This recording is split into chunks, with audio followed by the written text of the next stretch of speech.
Hello बच्चों, welcome back to my YouTube channel. आज का हमारा नया टॉपिक है non cooperation movement.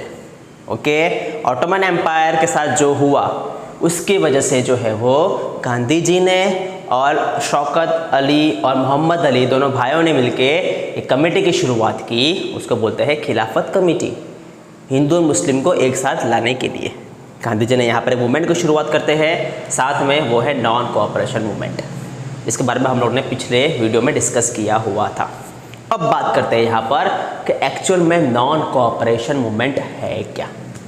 Okay, Gandhi ji को ये लगा, उनने किताब में लिखा गया है, हिंद स्वराज करके किताब है। ओके, उसमें ऐसा लिखा गया है कि जो ब्रिटिश लोग आज जो हमारे ऊपर अत्याचार कर रहे हैं, हमारे ऊपर जुल्म कर रहे हैं, हमारे ऊपर रूल कर रहे हैं, ये सब किसकी वजह से, कैसे हुआ ये सब? सिर्फ एक ही रीज़न है, क्योंकि हमने खुद को अपने ऊपर रूल करवाने के लिए मजबूर किया उनको। हमने कोऑपरेट किया ब्रिटिश के साथ, हमने उनके पीछे की चाल को समझा ही नहीं और हम भोले भाले बनते गए, वो हमारे ऊपर रूल करते गए। इसको बोलते हैं कोऑपरेशन, कोऑपरेट करना। हमने कोऑपरेट किया, हमने उनकी सारी बातों को माना, यही हमारी सबसे बड़ी गलती है। इस गलती को सुधारने के लिए एक मूवमेंट की शुरुआत करेंगे और उसका नाम होगा नॉन कोऑपरेशन। नॉन कोऑपरेशन मतलब कोऑपरेट नहीं करना है। ओके, कोऑपरेट नहीं करना है, ब्रिटिश के साथ कोऑपरेट नहीं करना है, उनकी बातें नहीं माननी है, वो जो गुड्स हमको बेचते हैं हमको उनको लेना नहीं है। ओके, कहीं ना कहीं यहाँ पर मेड इन इंडिया की भी शुरुआत उस दौरान हो चुकी थी बच्चों। ओके, तो नॉन कोऑपरेशन मूवमेंट की शुरुआत करेंगे हम आज। यहाँ पर कौन सी बातों को गांधी जी ने बोला, क्या क्या नहीं करना है। ओके, अब ये सब बातें बोल तो दी थी, शुरुआत कहाँ से करें? एक साथ बोल देंगे कि नहीं, ब्रिटिश के स्कूल नहीं जाना है बच्चों को, ब्रिटिश के कॉलेज नहीं जाना है, ये सब नहीं करना है, कैसे होगा अचानक ये सब? तो गांधी जी ने आइडिया दिया, उसको हम एक साथ लागू नहीं करेंगे, उसको हम स्टेजेस में लागू करेंगे। स्टेजेस मतलब क्या? 1 by 1। पहले हम ये करेंगे, ये हो जाएगा, उसके बाद हम ये करेंगे, वो हो जाएगा, उसके बाद हम नेक्स्ट स्टेप पे बढ़ेंगे। तो पहला स्टेप क्या था? पहला स्टेप क्या था बच्चों? कि पहला स्टेप यही था कि जो बड़े बड़े जो लोग हैं, ओके, बड़े बड़े जो लोग हैं जो गवर्नमेंट की ड्यूटी करते हैं, गवर्नमेंट ने उनको जो है वो पुरस्कार दिया है, एक टाइटल दिया है। पहले वो लोग को बोलो कि गवर्नमेंट के अवार्ड वापस दे दे और गवर्नमेंट के टाइटल्स भी वापस उनको दे दे। गवर्नमेंट मतलब ब्रिटिश गवर्नमेंट ने जो उनको एक टाइटल दिया है, एक और एक दर्जा दिया है, एक रिस्पेक्ट दी है, वो रिस्पेक्ट उनको वापस दे दे, वो अवार्ड उनको वापस दे दे। इसको बोलते हैं सरेंडर ऑफ टाइटल्स। ओके, कौन से टाइटल्स? जो गवर्नमेंट ने बड़े बड़े लोगों को दिए हैं वो टाइटल्स। रविंद्रनाथ टैगोर को भी टाइटल मिला था, उन्होंने वो वापस कर दिया गया।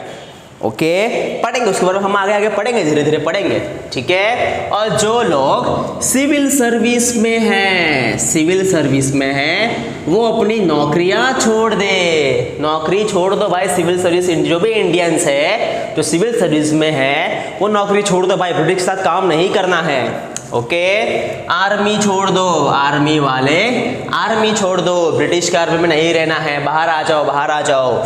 जो पुलिस है, इंडियंस जो लोग पुलिस के अंदर है, जो ब्रिटिश के साथ रह रहे हैं, उनको बोला पुलिस की नौकरी छोड़ दो, छोड़ दो।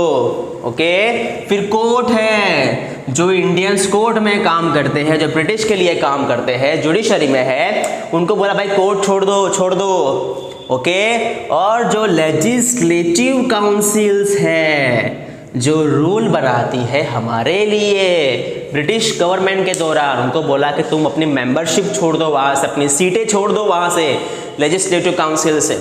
ओके, बच्चे जो है वो स्कूल जाना छोड़ दो, ब्रिटिश के स्कूल जाना छोड़ दो बच्चों लोग। ओके, और फॉरेन गुड्स को खरीदना छोड़ दो इंडियंस। जो ब्रिटिश है वो इंग्लैंड से सामान लेके आती है और यहाँ पे हमारे को है वो बेचती है, वो खरीदना ही छोड़ दो। ऐसा बात, ये जो है वो फर्स्ट स्टेप था नॉन कोऑपरेशन मूवमेंट का। कि जो बड़े बड़े लोग हैं वो टाइटल छोड़ दो, स्कूल जाना छोड़ दो, गवर्नमेंट ऑफिसेस छोड़ दो, सिविल सर्विस छोड़ दो, आर्मी छोड़ दो, पुलिस छोड़ दो, वगैरह वगैरह वगैरह बहुत कुछ था। ओके, जब ये सब हो जाएगा उसके बाद हम फुल सिविल डिसोबीडियंस मूवमेंट वापस से शुरू करेंगे। ये था नॉन कोऑपरेशन मूवमेंट। उसके बाद जब ये पूरी तरीके से हो जाएगा, जब हम ये लागू कर देंगे, उसके बाद हम शुरू करेंगे सिविल डिसोबीडियंस मूवमेंट। ओके, समझ में आया? इसी बात को आगे बढ़ाने के लिए 1920 में क्या होता है, महात्मा गांधी जी और शौकत अली पूरे टूर पे निकलते हैं और लोगों को मोबिलाइज करते हैं कि हमारे साथ जुड़ जाओ, हम ये मूवमेंट शुरू करने वाले हैं। मुस्लिम लोग हैं वो जुड़ जाते हैं खिलाफत कम्युनिटी के अंदर, इंडियन हिंदू लोग हैं वो जुड़ जाते हैं महात्मा गांधी के साथ नॉन कोऑपरेशन के अंदर, और मूवमेंट धीरे धीरे मूवमेंट है वो थोड़ा सा बड़ा हो जाता है, फॉलोवर्स बढ़ जाते हैं। लेकिन उसके बाद क्या होता है? क्या इजीली लोग मानने वाले हैं ये सारी बातों को? बच्चे स्कूल जाना बंद कर देंगे? क्या यहाँ पर जो है वो कुछ प्रॉब्लम नहीं हुई होगी? इसके ऊपर डिस्कस करना है, और वो डिस्कशन जो है वो एक टॉपिक है यहाँ पर जिसके खिलाफ उस दौरान कुछ प्रॉब्लम्स क्रिएट की गई थी। ओके, कांग्रेस के ही अंदर कुछ लोगों का मानना था कि जो आप सुझाव दे रहे हो नॉन कोऑपरेशन का, थोड़ा सा गलती है उसमें। क्या गलती है उसमें? वो जो है वो बोल रहे थे कि तुम बॉयकॉट कर दो काउंसिल इलेक्शंस को। ओके, जो लेजिस्लेचर काउंसिल है, मैंने बात की गई थी, वहाँ पे उनको नहीं जाना है इंडियंस को। वहाँ पे जो काउंसिल के इलेक्शन में जो तुम खड़े हो गए ना अपने अपने एरिया से, उस दौरान क्या था कि ब्रिटिश ने जो है वो कुछ इंडियन लोगों को अपने लेजिस्लेटिव काउंसिल के अंदर अलाउ किया, अपने पार्लियामेंट के अंदर अलाउ किया, तुम आके आ सकते हो और हमारे साथ बैठ सकते हो और तुम अपने अपने एरिया में इलेक्शंस है वो लड़ सकते हो। ओके, तो गांधी जी ने बोला कि इलेक्शन में नहीं लड़ना है हमें, उनके लिए इलेक्शन में नहीं लड़ना है, इलेक्शन छोड़ दो वैसा। लेकिन कुछ लोगों का मानना था, कांग्रेस के अंदर ही वो लोग थे, उनका मानना ये था भाई इलेक्शन कैसे छोड़ दे। उनको लगता सबसे बेस्ट तरीका है ब्रिटिश को हराना है तो उनके साथ रहकर उनको हराना पड़ेगा। अगर हम इलेक्शन जीत गए अलग अलग इंडिया के अलग अलग राज्यों के अंदर या रीजन के अंदर या कॉन्स्टिट्यूएंसीज के अंदर, ओके, तो डायरेक्टली नहीं इनडायरेक्टली वहाँ पे हमारा राज होगा।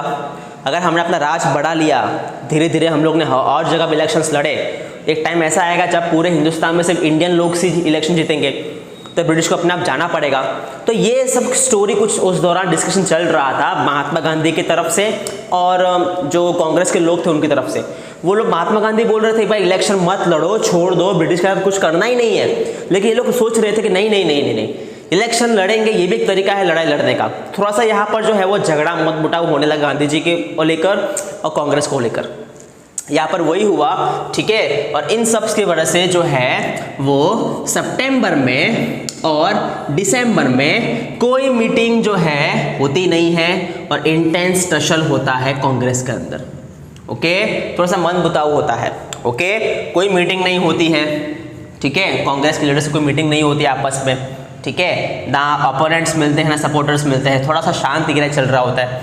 फिर फाइनली कांग्रेस जो है वो एक सेशन करता है नागपुर में इन दिसंबर 1920 को और एक कॉम्प्रोमाइज करता है, worked out and non cooperation movement programme was adopted. Congress के जो लोग बोल रहे थे कि हम इलेक्शन लड़ेंगे, वो अपने आप में कॉम्प्रोमाइज कर लेते हैं, बोले हैं ठीक है महात्मा गांधी जी हम आपके साथ हैं, जैसा आप बोलोगे वैसा होगा, और यहाँ पर फुल नॉन कोऑपरेशन मूवमेंट की शुरुआत हो जाती है। ओके, लेकिन याद रखना बच्चों, इजी नहीं होने वाला है ये नॉन कोऑपरेशन मूवमेंट। जितना इजी लग रहा है महात्मा गांधी जी को, इतना इजी नहीं होने वाला है। क्यों? क्या क्या प्रॉब्लम्स आएगी? क्या लोग बच्चे स्कूल जाना छोड़ देंगे ब्रिटिश का? क्या जवान लोग स्टूडेंट्स कॉलेज जाना छोड़ देंगे ब्रिटिश के? क्या ब्रिटिश की नौकरियां छोड़ देंगे? अच्छी नौकरियां है, इतने हाई फाई सैलरी दे रहे हैं, क्या वो छोड़ देंगे सब लोग? क्या ऐसा होगा? इसका जवाब मैं दूंगा आपको हमारे नेक्स्ट वीडियो में।